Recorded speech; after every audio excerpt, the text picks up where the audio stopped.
Hi guys! So I wanted to do another 3 book recommendations video. This is essentially a if you like this concept where I somewhat review 3 books that have similar underlying themes and I think would appeal to a similar person if you liked one or like the sound of one. I filmed my first one of these not long ago, so I'll link that up here, down there, everywhere, and in that one I recommended 3 books that dealt with women's hysteria and were set in the 18 or early 1900s and were kind of dark tales of obsession and mystery. So if that sounds like your cup of tea, go and check that one out once you've watched this one. The 3 books I have to recommend to you in this video all have child narrators.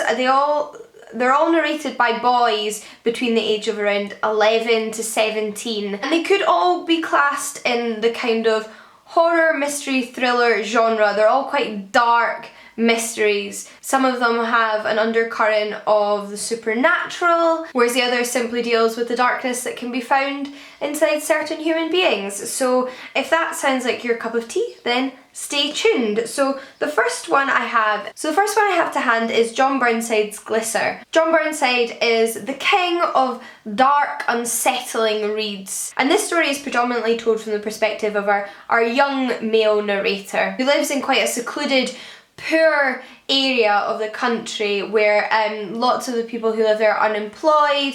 The industry in that area just kind of plummeted and jobs were lost, and it's just a very sad, dark place to live. And it's right next to a nuclear plant that is now shut down. And although some people think the nuclear plant is having negative effect on the health of lots of the residents, no one seems to be doing anything about it, and it is incredibly difficult to get out of this town because of the circumstances so many of the people who live there are in. In the meantime, young boys have been going missing over the past few years. Nobody knows where they've been going, but they've just been consistently disappearing, and nobody really seems to be looking into their disappearance. And it's about our main character who lives amongst all of this, who is trying to understand the place he lives and the people he lives amongst, is picking up on clues as to whether people know more than they're letting on while straddling life at school amongst some kind of disturbed fellow teenagers, and building a relationship with a strange man who has moved into the area in a caravan. It's very dark, it's very mysterious, unsettling,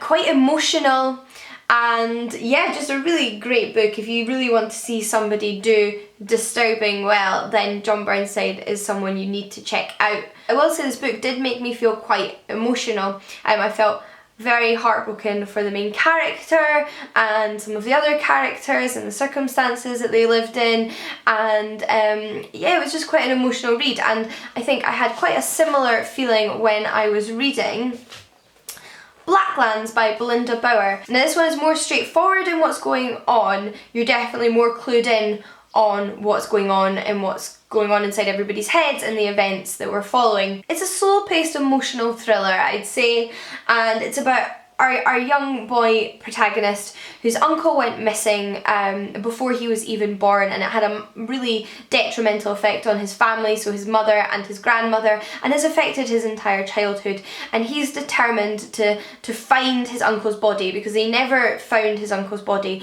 in the hopes of kind of bringing his family back together and just having a happier life. A man was arrested and put in prison for his uncle and many other children's murders, a paedophile who they found some of the bodies of some of his victims, and that was enough to put him away.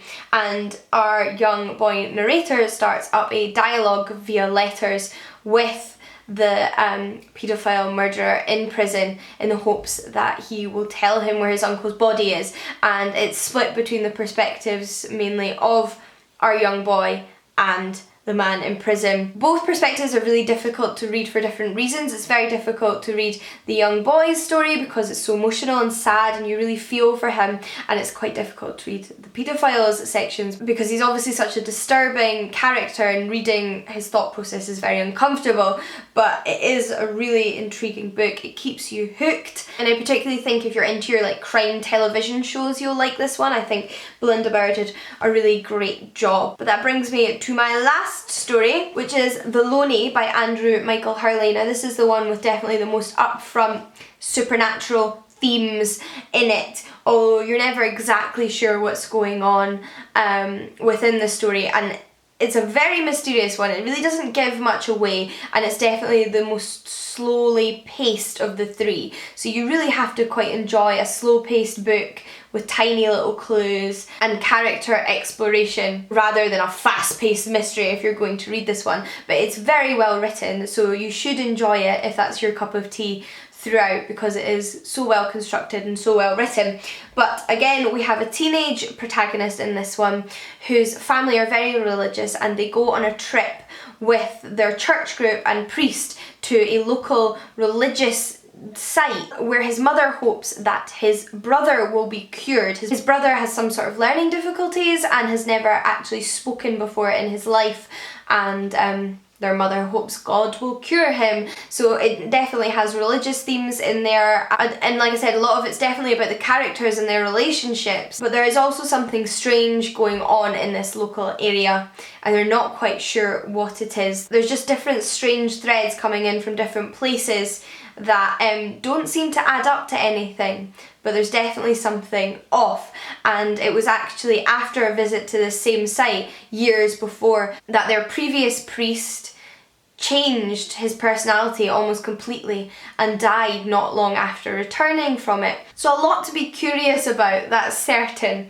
And I think if you like the other two books I've mentioned, then you might like this one, or because this one's maybe the one most of you have read, if you like this one, you may very well like the other two I've mentioned. So do let me know if you plan on checking any of these out or if you've read any of them before, and I hope you're enjoying these videos. I quite like making them. I think they're a fun way to review and recommend books that I think some of you might like.